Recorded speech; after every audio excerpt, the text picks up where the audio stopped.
na yi magana cewa idan mutum yana tare da ke, misali wanda ya ce zai aure ki, ko da hannun shi karki yadda kina riƙewa, domin lokacin da yake riƙe hannunki zai dinga tunanin kamar wani ma za ki bar shi.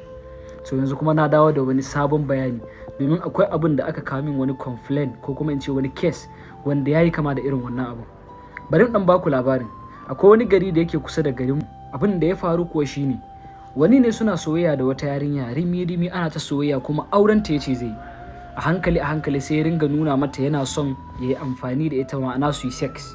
Sai yarinyar take nuna mai a'a ba za ta yadda ba, domin bai kamata su yi ba tun da aure za su yi. Sai yake nuna mata cewa ai mutane da yawa ma sun yi haka kuma sun yi aure. A hankali har ya samu ya ci galaba a kanta, suka yi abubuwan da za su yi, har yarinya ta ɗau ciki. Aka yi ciki ya zube yaki, duk abin da ya kamata an yi anki. Aka zo har gidan iyayenta suka gane, daga ƙarshe dai aka yi faɗa, aka yi kace-kace har ta bar gidansu. Daga ƙarshe kuma shi wannan ɗin sai ta ji labari ya je zai auri wata. To duk lokacin da kika bari namiji ya yi amfani da ki ko yi wani sex da ki, wallahi tallahi idan kika ga ya aure ki, to ba ƙaramin jarrabawa bane wanda Allah ya sa dole sai ya aure ki. To yana da kyau mata ku kiyaye. Duk yanda za a yi, tun da dai aure za a yi, ya yi haƙuri ko ma mene a bari sai an yi auren, abin da zai faru ya faru.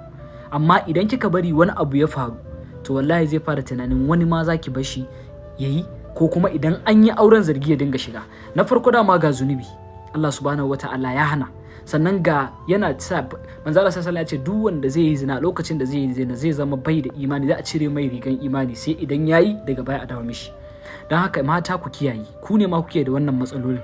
Idan namiji ne ya je wani iskancinsa, to yana da ɗan kariya wanda ba a ganin abun sosai. Amma mace fa idan ta yi wani abu har ya bayyana ko ciki ko wani abu, to shikenan ta ɓata fico ɗinta. Don haka mata a kiyaye. Na gaya muku hannu ma kar ku yadda ya dinga riƙewa, balle kuma a kai ga wani abu. In dai son ki yake da gaske, kawai ya bari idan an yi aure duk abin da za a yi. Duk wani daɗin bakin da zai miki karki yadda. Wannan shawara ne mai ƙarfi mai kyan gaske, domin na ga kisa-kisai da yawa wanda ana samun damuwa.